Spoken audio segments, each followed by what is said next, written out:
Welcome to Travel Tales, a mini-series within Distress to Joyful Bailey's Way podcast. I'm your host, Bailey Raber, here to travel the world with you.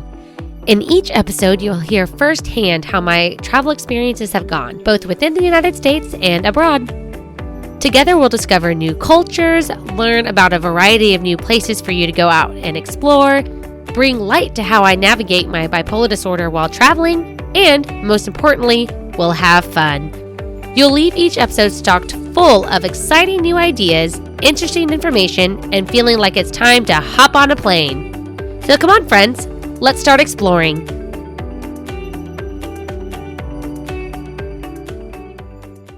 Hello, friends. I am so excited to be here and record the first ever Travel Tales. I hope you guys are just as excited as I am. Most of you guys know I love to travel. I've been traveling so much since the pandemic opened everything back up. And I really hope that you have too. And if you haven't been able to, or you just haven't figured out where you want to go, then I hope that by listening to me telling about my experiences, the things that I've learned, the things that I've done, the things I wish I would have done or wish I would have known, I hope that'll help you figure out where you're going to go to next. And if you are already an avid traveler, then I really hope that you'll be inspired to check out one of these places, because I hope I've been somewhere you haven't. And if I haven't yet, then damn, let me catch up, yo. Okay, so just so you guys are aware, this is the very first episode of Travel Tales, so bear with me because we are going to get through this. We're going to figure out what works, and we're going to roll with it. Another thing, we are not going to do announcement on these episodes whatsoever. No announcements, no win of the weeks, none of that stuff. This is strictly about the travel experiences. And so with that, these are kind of meant to be shorter episodes. Not going to lie, some of them might not be, just because you know me, your girl loves to talk.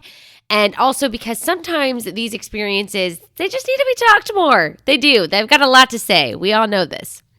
Also, if you're watching on YouTube, then you're probably wondering what the hell is in the background here, right? You're totally wondering that. And that is because this is a hotel room, because how fitting that I record the first ever Travel Tales episode while I'm fucking traveling. I shit you not. I'm currently in Mobile, Alabama for a work trip. I don't travel a lot with work. Occasionally I do. And it just happened to work out where I was like, you know what? Fuck it. I'm going to record the first Travel Tales while I'm traveling, because that's fitting as fuck. Okay, so today we are going to go over the ultimate road trip from Houston, Texas to New Mexico. Another thing, guys, most of these experiences that I'm going to go over with you guys and talk in detail, I have written blog posts about. The difference between the blog post and what I'm doing here is, first of all, you get to hear my beautiful or crazy personality, which I know some of you guys enjoy. That's why you keep coming back. Also, the blog post is more informative and it's got all the links. And I'm going to talk about all of these things that are in here just in more detail, more fun, more extravagance, just a lot more of the information than what I've put on paper. Because on paper, I can do a lot, but with my voice, y'all, I can do so much more. Plus, some of these blog posts are kind of long, and if you don't want to read the whole thing, then guess what? You can listen to it right here, right now, and then go back to the blog post and just pick and choose what you want to check out, because you heard about it while you were fucking making dinner or doing your laundry, right? Right. Okay, so in 2021, I asked Monish, my beloved partner, if he would take me on my very first road trip. Because, y'all, I had never been on a road trip. What the fuck, right? And so, obviously, he couldn't say no, besides the fact that he loves to travel as much as I do. So, together, we decided that we wanted to visit White Sands National Park in New Mexico, and that was going to be the big highlight of the trip. So once we figured out the destination and the goal, this is where we have to get, we decided to plan around it. So in the blog post, I talk about, where we went, where I wish I would have stopped, and some tips that I really, really would have wished I would have known and things that I learned along the way. So first of all, you can actually find this map in the blog post. So if you're listening on Spotify, Apple Podcast, where have you be it? Right? I don't fucking know. Wherever you're listening, in the episode description, there should be the link right there. Click. It'll take you right to my website where you can read this fucking article or click on all the things. And in the things, you're going to find the map because we literally mapped the whole damn thing out. Put it on Google Maps. There's a whole circle. We literally did a circle from Houston. So I'm going to just, let's just dive on into it. We went from Houston to Fort Stockton, which is halfway between Amarillo and Houston, Texas. Fort Stockton, guys, there's fucking nothing to do there. Now, it is near Marfa, Texas. And if you are a fashion major like then you have to go to Marfa, Texas, because we didn't do that and I fucking regret it. I regret it so much because Marfa, Texas has Prada Marfa, which is literally just a Prada store. That's not a real store. It's a replica in the middle of the desert. That's it. Sounds crazy, I know, but it's a photo op. It's iconic. And if you are a fashion lover, at minimum, you have to fucking do it. I really, really hate that we didn't do it. So this is why I'm here to tell you to do the things I wish I would have done. So we stayed one night in Fort Stockton. We made our way over to Amarillo. Oh my God, you guys. Not Amarillo, El Paso. Holy shit, I'm taking you the wrong direction. God damn, this makes for some shitty edits, which I'm not going to edit. We got to leave this in here. This is why you might need the visual of the map, because I clearly need the visual of the map. So Houston, Fort Stockton to El Paso up to Alamogordo, New Mexico, which is up where White Sands is. There's also a bunch of other stuff we did there, which I'll talk about here shortly. From Alamogordo, New Mexico, we then went to Amarillo, Texas, then down to Dallas, then back to Houston. So, we're going to skip all the boring stuff. Like, not going to lie, we're not going to talk about all the Airbnbs and picking the things out. That's fucking boring. You can read that. Let's talk about the fun stuff. So the fun stuff. What I wish we would have done is instead of going straight from Houston to Fort Stockton, which, by the way, is like 6 hours, because if you live in Houston, then you already fucking know that Houston to El Paso is 12 fucking hours. Like, you're still in Texas. God, like, Texas, man. This is why people don't leave Texas, because it's so big. So we did Fort Stockton because it was literally halfway in between. We're like, okay, let's do 6 hours to there, and then 6 hours to El Paso. And then from El Paso, it was only like 2 or 3 hours to where we were going in Alamogordo in New Mexico. Oops. So that was the whole thought process there. But I really wish we would have stopped in San Antonio first. Because San Antonio is like 2 hours, 3 hours, 2 to 3, whatever. Depends on traffic from Houston. Also depends on how fast you're driving. But I wish we would have stopped and stayed in San Antonio for one night because there's the Riverwalk. If you guys haven't been there, fuck, man. I've been to San Antonio a couple times. Again, grew up in Houston. It's really close by. I was a Girl Scout, so we went to Six Flags Over Texas. We went to SeaWorld. We went to Schlitterbahn, all the things in that area. So if you happen to be doing this around the summertime, you got to stop in the San Antonio, New Braunfels-ish area on the way because there's a million things to do. Plus the Riverwalk, y'all. It is so beautiful. You can take the little boats, but it's not Europe, so fuck it. Like, I don't think it's worth the money, but you can walk around on there. There's so many shops, so much good food, so much Spanish heritage, specifically Mexican heritage, because the Alamo is there. Hello. Like, so much heritage. If you're a history nerd like I am, if you love museums, if you love looking at shit, I love looking at shit. I will walk around and I will window shop all day long. And San Antonio is a great place for that, especially if you're looking for culture still inside your state. Because it's a different culture over there in terms of there's so much Mexican heritage everywhere, and it's beautiful, and I love it. So if you haven't made it to San Antonio, or if you just didn't really know what to do, or you're not sure why you should stop there, just fucking do it, guys. Just do it. There's so many things. So El Paso. So when we first got there, we immediately had food because, oh my God, I skipped over okay. This is why I skipped over Fort Stockton, guys, because there's literally nothing to do there. Nothing. Nada. It's nothing. No. Fuck. No. I kid you not. We got there finally, 6 hours, passed by San Antonio. We said, hello, San Antonio. We're not stopping because we suck. Goodbye. And we got to Fort Stockton. Checked into this little motel because it was one night. We didn't want to waste a bunch of money. And literally couldn't really find food.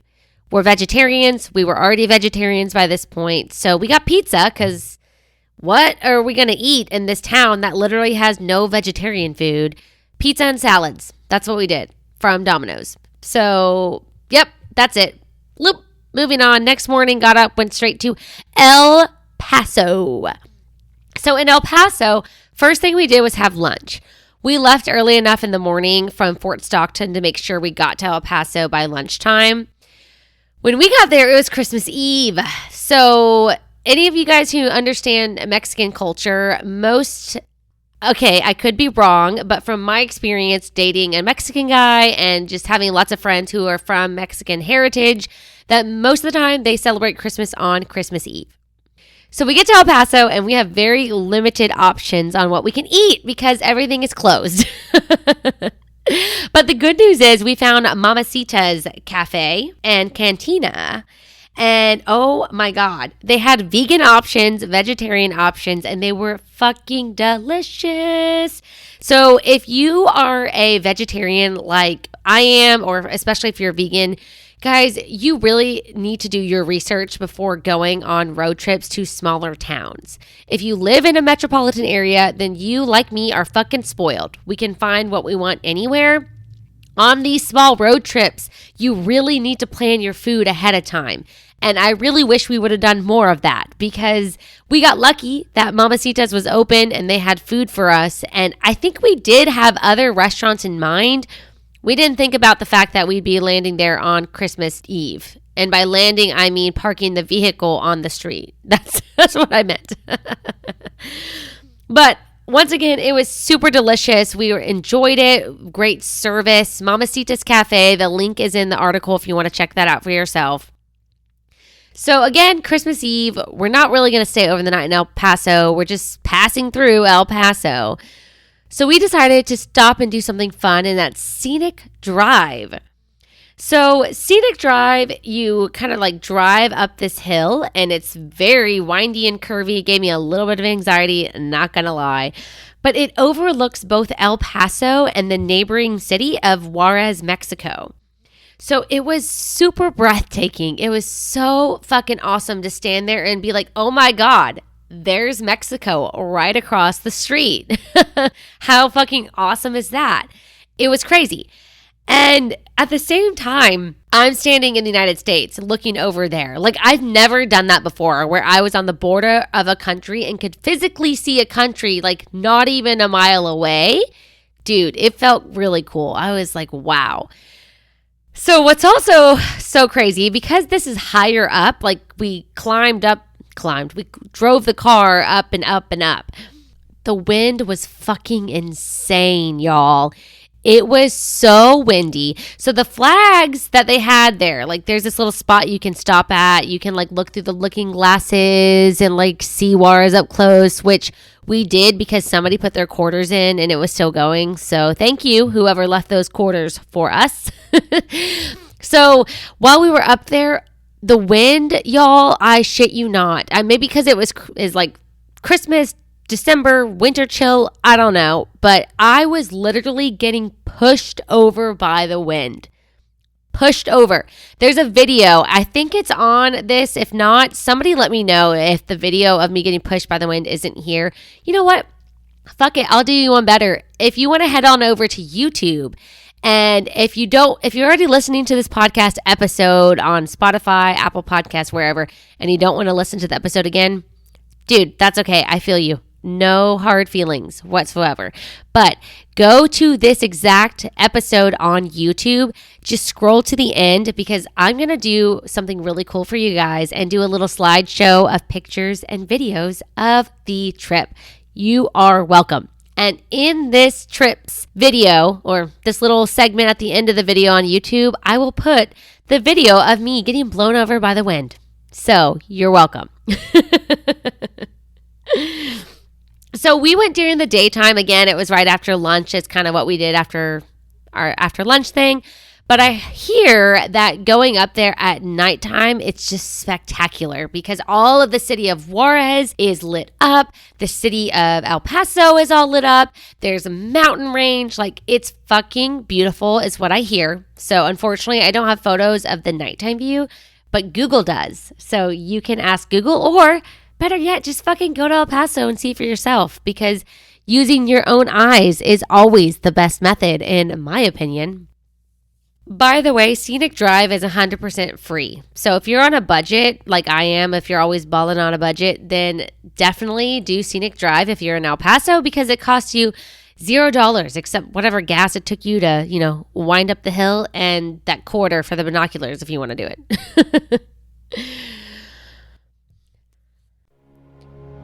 Looking for a way to support Distress to Joyful Bailey's Way and your favorite podcast host, but unsure how?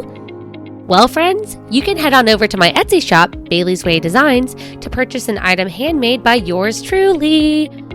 In my shop, you'll find cute and useful travel accessories, the comfiest workout headbands you've ever worn, adorable pet accessories, graphic t-shirts, and more. All of the proceeds from Bailey's Way Designs goes directly towards funding my college education, where I'm currently expanding my knowledge of fashion design. You can receive 15% off your first order of $35 or more by going to baileyswaydesigns.etsy.com and use code NEWCUSTOMER15. That's NEWCUSTOMER15. The link to my shop can also be found in the episode description and the show notes. Y'all, I truly appreciate all of your support, and I can't wait to hand pack and ship the items that you purchase from me. Once again, go to baileyswaydesigns.etsy.com and use code NEWCUSTOMER15 to receive 15% off your first purchase. I just realized that. So I'm actually reading part of the blog post to you guys. Like I said, skipping the boring shit. I did this in a very interesting way because I put where to stop along the way. I guess like the little extras, the places that we didn't spend the night in. And then the places that we did spend the night in, I kind of go into more detail. So I'm going to have to come back to this other one because we're going to go in order. We're going to go in order of where we stopped because that is the easiest and makes the most sense. Sometimes my brain works crazily. Fuck it. That's my brain. So from there, we went straight to New Mexico. So our little Airbnb was actually located in, give me 5 seconds and I'll tell you where. Of course I didn't write down where it was. That's okay. But the name of the Airbnb was called Pleasant View. It's really cute. It's kind of like up on the mountainside near Cloudcroft. This cute little Airbnb had a view of the little mountains around there. It was gorgeous. It was owned by these old people that took great care of us. So much fun. But what we ended up doing, because we got there Christmas Eve, like in the late afternoon, we went and had dinner somewhere, and then we went to fucking sleep. Like, it's Christmas Eve. We just got here. We're just chilling. We don't do Christmas. We don't do Christmas Eve. We don't do that shit anymore because, y'all, that's my birthday, if you didn't know. And so Christmas doesn't exist in our household, just my birthday. Also, fun fact, Monish is from India. He's never celebrated Christmas because his family is Hindu. And so we get to bypass that. It's the best fucking thing in the world. Anyways, so what we did on Christmas morning, now that we are in New Mexico, we went over to Cloudcroft, which was right near where our Airbnb was. I don't think our Airbnb was actually in a specific town. It was kind of like in the mountains, in between, whatever. So we went to Ski Cloudcroft, which is a very tiny ski resort located just beyond the mountainous village of Cloudcroft, New Mexico. That was Cloudcroft, in case I don't think I pronounced it wrong the first time. So, y'all, I had never been skiing before, so I had no idea what I was getting myself into. No idea. Monish was like, let's go do this. And I was like, okay, fuck yeah. Because again, remember, the whole point of this trip was to go to White Sands National Park. Guess what? The only day of the year that White Sands National Park is closed. Christmas fucking Day. Yep. So we're like, okay, what are we going to do Christmas Day? Well, let's go to the ski resort. How fucking awesome. It's in New Mexico. It snows here. We're going to ski. It's going to be great. I didn't know what I was going to do, but that's okay because Monish found a group lesson where we could get the rentals and get a class all in one. And then we just have the ski rentals as long as we want to be there. And then we'll know how to ski because this lady's going to teach us. Oh my God. If you have never been skiing before, this is the perfect place to start, but just know it's not real skiing, depending on the situation. So it hadn't snowed hardly at all by the time we got there, which means we can't ski down a mountain if there's no snow. So they didn't want to close the resort, which it's not a resort, guys. It is not at all a resort. This is a little cabin on the side of the mountain that has ski rentals with an upstairs with some food, and that's it. But they made their own snow. Yep. They literally had a snow machine that was like making snow, and it was like putting it and spreading it down on this tiny little slope. It wasn't a hill. It was like a slope. It was like this. If you're on YouTube, it was like this. If you're not on YouTube, too bad. So tiny little slope. But hey, when they got it on the ground, it stayed. So like it was definitely cold enough for snow. It just hadn't snowed. So we get our ski shit. We get together. This teacher out there, man, you guys, I'm killing it. I have never skied before in my life. And the instructor is impressed with me. She's like, impressed I'm picking it up so quickly. We don't have the skiing poles because literally, guys, this is a tiny ass slope. We don't even need ski sticks, ski poles. I don't even know what you call them because I didn't use them. Fuck. So she's impressed with me. I'm feeling good. I'm like, yeah, fuck yeah. I got strong legs because of Camp Gladiator. Like, let's do this. And I killed it. I had so much fun. Monish has never been skiing, or he has been skiing before. Excuse me. He has. I hadn't. And he kept falling all over the place and blah, blah, blah. And so it was really funny because I'm super competitive. He sometimes can be, but it was really fun for me to get to show him up on my birthday with something I'd never done before. So, fun fact. But we kind of would go down this tiny little slope, and you had to stop yourself before you got to this. It was this big old, it's like those construction fences that they put up that are like orange, and they're like, don't come back here. They put that on the edge because if you went off on that, you could get hurt. And so you had to stop before that. And I could easily stop myself, like, whoosh, I'm stopped, I'm good. And then you had to stand in line to go to the little ski lift, which is literally just ropes that you go grab and it pulls you up to the top. You could also just walk up to the top, or you could probably walk the skis. If you took your skis off, you could definitely walk up it. But again, guys, this had no incline to it whatsoever. So it was hilarious because these little children were they couldn't stop themselves, and they were just falling into adults, and I'd have to catch a kid sometimes, or somebody else would. They'd go grab the ski rope, or the ski lift, which is the rope, and they would keep their feet planted on the ground, and it would pull them forward. So then they'd go flying, and they'd have to stop it and get these kids and pick them up. It was hilarious. It was super funny because a lot of the people out there had never skied before. So again, if you never skied before, perfect place to start. Although, keep in mind that if it does snow, you can go on the bigger slopes, which again would be better practice. It would have been way better practice for me.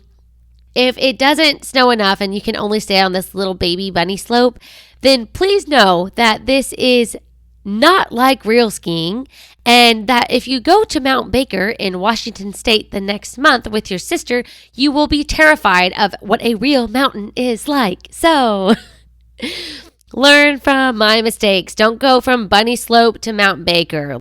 Look into what you're doing before you get yourself into some stuff. So the group lesson cost $90. The lesson was 2 hours long. Again, this instructor was awesome. She works with kids one-on-one all the time, so she was really fucking patient, which is super great. Super great personality, all the kinds of things. And that $90 also included the ski rentals that we used for the whole afternoon. We had so much fun. I will say that if you're going to eat food there, there's not really vegetarian options. So we ate, I think, mozzarella cheese sticks and fried mushrooms because there was really nothing else. But it was all basically fried food were the options, which to me doesn't seem like good fuel after a ski. But again, like, who am I to judge? I'd never been to a ski resort before. I don't know what I was doing. So, and guys, I will say, I remember we were sitting in that cafe eating the french fries, the cheese sticks, the mushrooms.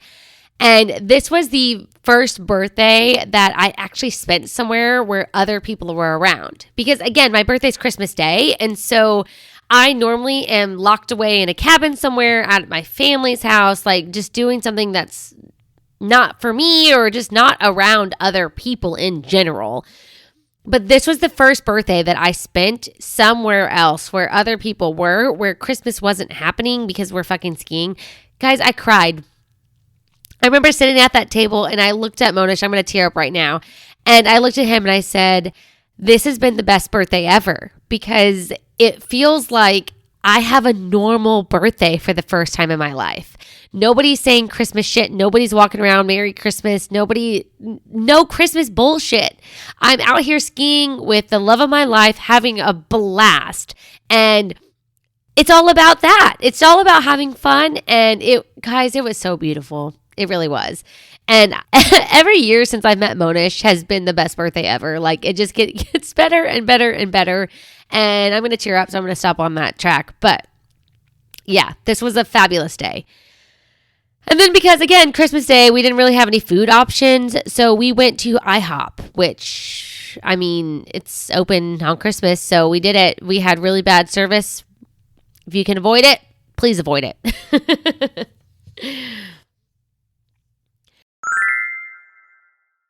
So then the next day, we went over to White Sands National Park, which is the whole reason why we went on this trip. Oh my God. Okay. So, this made everything worth it. This is why you're listening right now. You want to hear about White Sands. Let me just dive on in for you. Y'all, this is like nothing I've ever seen before. Like nothing I have ever seen before. You are driving into miles and miles of white sand dunes on either side of you. Holy shit, I felt like I was in the Middle East. And I hadn't even been over to the Middle East or to India yet, which technically I've only been to the Middle East in the airports a couple times, but fuck it. That's probably more than some of y'all have done, so back off. Anyways, so we get there and first we go to the gift shop so we can like take pictures and stuff because obviously you have to have proof. You have to take pictures by the sign that says White Sands National Park or else like, did you really go to White Sands National Park? When we get there, we found the coolest thing ever. They are called National Parks passports. I do not have it with me right now and I'm sad about that. I will have it on the episode about the Grand Canyon, I promise. It's basically like, it's a little book. It looks like a passport on the outside. Like they decorated it like that. But what's really cool is you open it up and it has a section for every single national park in the United States. And you can stamp it, guys. Every single national park has a stamp that has the name of it, the date you were there, and where it's located. Like a fucking circular stamp. Damn. So we discovered those. Of course, we bought that. We also bought the little sticker because each national park has like a sticker for $2 that you can stick and then you can stamp underneath. And there's plenty of space to stamp more. So like if you go to the same national park 5 times, you can stamp it every fucking time, like you would go to another country. It's so cool. Monish and I are not really souvenir people. The only thing we ever buy is magnets and postcards. Postcards mainly for me. I love to write and send postcards. If you received one from me, you already know this. But this is something we're like, fuck yes. We can take this to every national park. We can get all the stamps. We can be those little nerds, and we are those little nerds, and I fucking love it. So we did that. We got on in the car. We bought our little magnets. We drive in. And there's warning signs everywhere, guys. Make sure you have enough water with you, the heat, blah, blah, blah. Because if you go in the summer, I'm going to assume it's hot. It's a fucking deserty area. We, of course, went on the day after Christmas, and so it was not hot. It was actually really fucking cold and windy. But surprisingly, the sand wasn't like blowing up into our eyes like I was kind of afraid of with all that wind from the day before. It was just kind of windy. That was it. But y'all, we're driving. There's sand dunes. What the hell is going on? Ooh, by the way, when you're in the gift shop, you can rent sleds. We didn't rent sleds because our Airbnb had some that we were able to borrow, which was so fucking sweet of them. But if you don't have sleds of your own, then rent them. They're like $5 or something like that. And it's worth it because you can slide down the dunes. I will say, as an adult, oh my God, we had to like sit on it. I learned I had to like lift my legs up, roll on my back like a bug, and then kind of like slam my body to go down, because the heavier you are, the harder it is for these sleds to go down sand. I don't know why, because it works great with snow. So I don't know what the fuck the problem is. Maybe because the snow has slickness because of the water. I don't know. But if you have children, definitely get a sled, because that will keep them occupied for hours, because they'll just go up and down, up and down, up and down. It was still fun though. So don't get a bunch of sleds if it's a bunch of adults. Literally just get one fucking sled, because you're all not going to sled constantly. You'll do it like 3 or 4 times and it'll be fun. And then you'll be like, okay, I'm done now, because it's not that fun. It's just fun enough. It's just fun enough to pay for one if you have to pay for one. Don't waste your money on a bunch. But here's the thing, guys. Crawling through these sand dunes, oh my God, what a calf workout. If you're going to go down a super steep slope, which is the best ones to slide down with a sled, be prepared to give your calves a fucking burn. A fucking burn, y'all. A burn. Also, something that you really need to note is to make sure that you wear crappy shoes and clothes, because you can expect your shoes to be completely full of sand. You don't need hiking boots unless you are going to go hike some of the trails, which there are trails that you can hike. So that is a thing. There's also like little covered picnic benches and little grills if you want to go out and barbecue and have like a good time with your friends. You can do that shit too.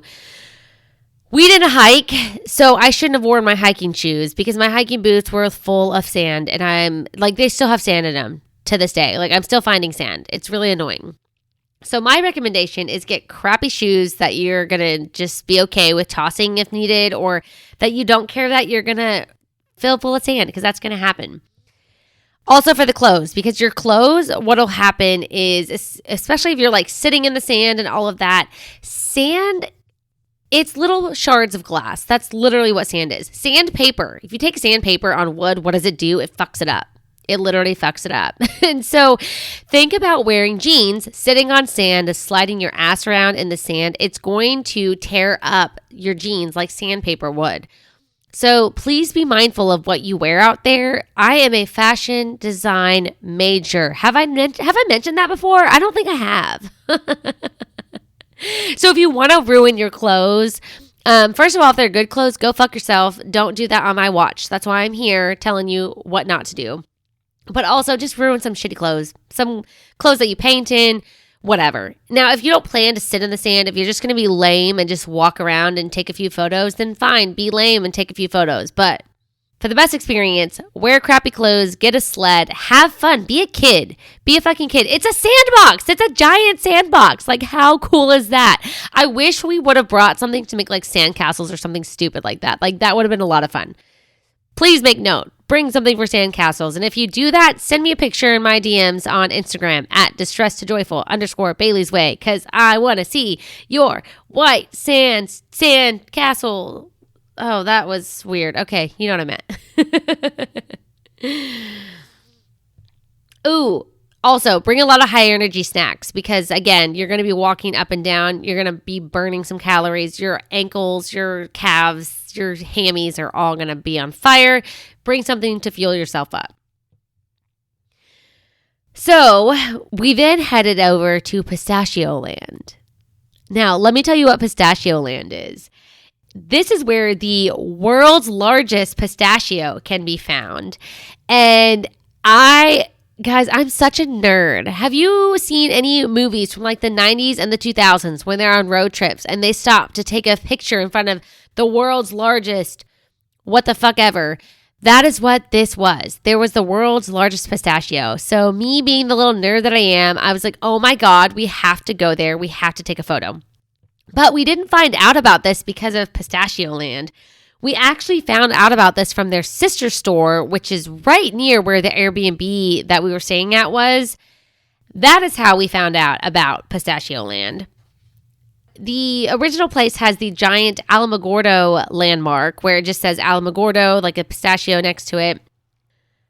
But y'all, Pistachio Land, we went over there. We saw the world's largest pistachio. We played around with a bunch of random, like they had all kinds of weird shit in this gift shop. Like if you need to buy something weird for somebody, like this is where you should buy it. All kinds of alien themed things. I totally forgot that New Mexico has had a lot of like alien sightings, and I don't think Area 51 is there. That might be Arizona, but those states are right next to each other, so go figure. There's also really good ice cream at Pistachio Land. Holy shit. We had that as like an afternoon treat, and it was so good. They also do like tours around the farm, because I think in the back is where, like behind where this little building of all the stuff is where they farm the pistachios that they're so famous for. And so we didn't do that because we didn't care to pay for that, honestly. Not going to lie. I just didn't want to pay the money for it. I don't know if it would have been fun anyways. It looked like a little train ride, basically.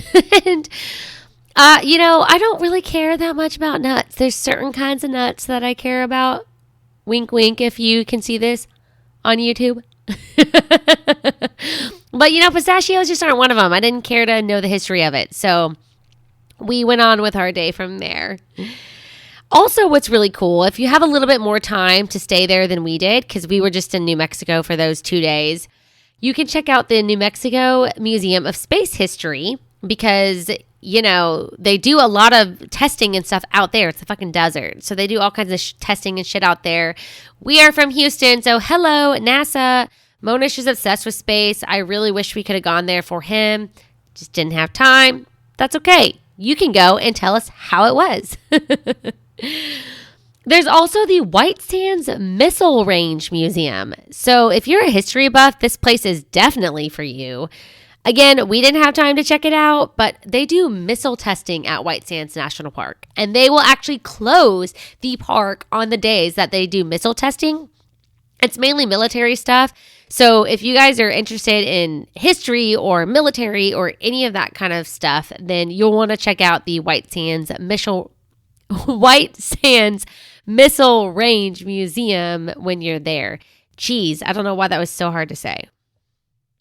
Okay, so then the next morning we got up and we left and we were heading towards Amarillo. But on the way to Amarillo, we found this cute little place called Tucumcari, New Mexico. And if I pronounce that wrong, please send me a DM or go to my website at whatisheybellsdoing.com and tell me that I spelled this wrong. Go to the contact page, please. Let me know. I didn't spell it wrong. I would have said it wrong because it's been a long day, y'all. I'm jumbling all kinds of stuff. So this cute little town is near the border of New Mexico and Texas. It's about an hour and a half from Amarillo. And it's found along historic Route 66, again with the history. So, y'all, this town is known for all of its murals that are painted all around it. And we took a ton of photos with them. And this place actually looks like it is stuck in time because there are a lot of motels from like the 50s and the 60s that are closed down, but they're still sitting intact. Like nothing has happened to them. This kind of reminded me of the movie Cars. So if you've seen Cars, you know, when they're going through these little towns and shit, like that's what it reminded me of. Like it seems like Route 66 was kind of like not the thing to take anymore. Probably I-20 came through, or I'm speculating. I'm making shit up right now. But like another highway came through. Nobody took Route 66 through Tucumcari, New Mexico anymore. All of these motels had to close their doors and boom. That's what I'm going to speculate. But it was really, really cool because they had all these like gas stations that were closed down that had pumps from like the 50s and 60s. And it was just really cute, really neat. We stopped at this cute little souvenir shop called TP Curios. And we actually only heard about this place, guys, because while we were in Pistachio Land buying postcards like I do, we found one and it had TP Curios on it. It had a photo of this cute little souvenir shop. It's shaped like a teepee, guys. It's really fucking cute. So we're like, where is this? So we Googled it and we saw that where it is and that we could stop there on the way to Amarillo. So we're like, fuck yeah, let's do it because we're on a road trip. We are making things up as we go along. And we added this and it was worth it. It was cute. Found some really cute little souvenirs to take home to some people. As in like magnets and the things that I collect, which are magnets. Oh, we found a gift from my Aunt Debbie there, I believe. So yeah, it was fun. It was really cool. Then we made it to Amarillo. And let me just tell you why we went to Amarillo. We chose to go to Amarillo because of Cadillac Ranch.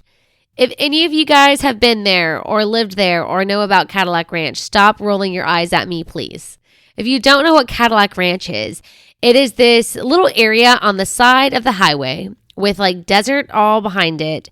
And it is a bunch of Cadillacs that the hoods of the car are shoved into the dirt, into the sand, whatever. It's the desert-ish. And they're just sticking up like this, like at angles, just like this. And you can go spray paint them. That's literally all it is. It's like 12 of these Cadillacs. You spray paint whatever the hell you want. It's just continuously being spray painted all the time. Apparently, they do come every so often to take primer and like get rid of all the spray paint to like start over. I don't know why. I feel like you could just keep going over and over and over, but there must be method to the madness if they do that. So that's literally the whole point of us stopping in Amarillo. Like I have had this little dream of mine since I was a child that I wanted to go to Amarillo and spray paint the Cadillacs at Cadillac Ranch. And so we fucking did that. That's why we stopped in Amarillo. Otherwise, we would have never gone there because there's not a whole lot to do either. There is the Jack Sizemore Traveland RV Museum. If you would like to go check out this free museum that shows the history of RVs. Unfortunately, it was closed when we were there. It was supposed to have reopened in April of 2022. So again, check these things out before you plan things, guys. Always do your research, please. There's also the Amarillo Botanical Gardens. So if you're a nature lover, you definitely should go check that place out. We didn't have enough time to stop and smell the roses. Ha ha ha, pun intended. But we hope that you will plan to. So before I mention where we went from there, the day we left Amarillo, we actually stopped at this restaurant called It's a Punjabi Affair because it was highly rated. Again, Monish is from India, so Indian food is a huge thing for him. Holy fuck. That had some of the best Indian food that he and I have ever tasted. And it was in Amarillo, Texas, of all places. Like, what the hell? They had 5 stars consistently with over 400 Yelp reviews. If you're a Yelper like me, you know how incredible that is. And oh my God, so delicious. What's also great about it, they didn't have a mountainous menu. Like they had They had vegetarian and non-vegetarian options, and they had like a couple of each, and that was it. Because studies have shown that if you have too many options, you won't make a decision. You just won't. They've done this on jam. They've done this on all kinds of things. And so the less options, the easier it is that you will decide on something and you will like it. And so we loved not having to look over pages and pages and have to argue with each other or whatever. We just found two things. Fuck yeah, enjoyed them. Delicious. Definitely stop there if you like Indian food and you're in the area because it is phenomenal. Lastly, we headed on down from Amarillo to Dallas, Texas, where we stayed with my Aunt Debbie at her place for, I think, 2 or 3 days. We extended it an extra day. Got to hang out with my family. It was so much fun. My cousins, Rainey and Joey, were there. We got to see Joe and Tara. Shout out to you guys if you're listening right now. And it was just a blast. We have so much fun whenever we get to go hang out with them. We don't get to see them as often as we'd like. And so it was really nice to get to incorporate this on the road trip. And guys, if you have family in Dallas, if you're coming from Amarillo to Houston, you might as fucking well. If you can fit it in. Because family who is there for you and supports you, guys, spend time with them. Don't let the time slip away. There you have it, folks. We then went back on to Houston and boom, that was our trip. So the last thing I want to leave you with before I head on out for this adventure or head on out to our next adventure, I don't know. We'll see. I'm in Alabama right now. I might go for an adventure to tell you about later. I do want to go over a couple of things that I learned about myself on this trip in regards to mental health, because once again, this is a segment of Distressed to Joyful Bailey's Way podcast where mental health is the key focus. So I learned really quickly that when I go on long extended trips, I need to take melatonin with me, number one. Guys, I take melatonin on basically a regular basis, pretty much every day, to help me fall asleep. I'm super high energy. This is something that I need for me. I didn't take it on this trip because I thought, oh, I'm on vacation. I will tire out and I will fall asleep on my own and it will be fine. No, it will not be fine. I pretty much stayed up way too late every single night because I couldn't fall asleep because my high energy and my brain, it all just kept going. That was a huge issue, number one. Number two, I also learned how important it is for me to exercise while on vacations. The only exercise I did was when we went walking around White Sands National Park and when we went skiing, and that was not enough. I couldn't sleep because I wasn't exercising. I wasn't getting all of this energy out of my body. We literally joked, it's like a dog. You have to go and let me run all my energy out or take me on a walk to get the energy out so I can come home and sleep. So those were two huge important things that I now know, and every time I go on vacation now, I find a way to exercise. I make sure I bring my melatonin so that I can get the sleep I need and do the things I need to do and be able to get in a flow like I should, because it's hard. When you're away from your routine, it is really hard sometimes to do the things you need to do, like fall asleep or eat on a schedule, whatever the case may be. Lastly, the third thing that I realized is that when we are on trips like this, we have to plan out our food ahead of time. We are vegetarian. I cannot just expect to find a restaurant that's going to have something that is vegetarian. And guys, even salads these days, they'll all have chicken in them, or it'll be some weird combination of shit that I don't want, or they got bacon bits or whatever. So the key takeaways I took from this trip was 1, always pack my melatonin. 2, always find a way to exercise every single day. Do not give that up because you are on vacation. And number 3, to make sure that we plan our food ahead of time, that we find multiple restaurant options before we go. So if this one is closed or that one is out of this food today that we wanted, like we've got options. We know what we can do. I'm not going to be hangry because we got it covered. We don't have to freak out because we don't know what's going on. So this has now been a very long episode, much longer than I was originally intended. But guys, I hope you enjoyed hearing about my experience going on a road trip from Houston to New Mexico. And guys, I hope I've inspired you to do something similar. If you've never been on a road trip before, what are you waiting for? The world is your oyster. I'm not just saying that because I'm in Alabama on Gulf Shores where oysters are super popular. But until next time, guys, take it easy, stay grateful, and be joyful. Bye. Thanks for tuning in to another episode of Travel Tales. Head on over to whatishaybellsdoing.com/travel to find the resources mentioned in today's episode. You can watch this episode for free on YouTube, complete with a bonus slideshow of photos and videos from this trip. If you enjoyed this episode, please leave a rating on your favorite listening platform or write a review on Apple Podcasts. Also, don't forget to hit the subscribe button to stay up to date on new episode releases. See you next time for another great adventure. Bye!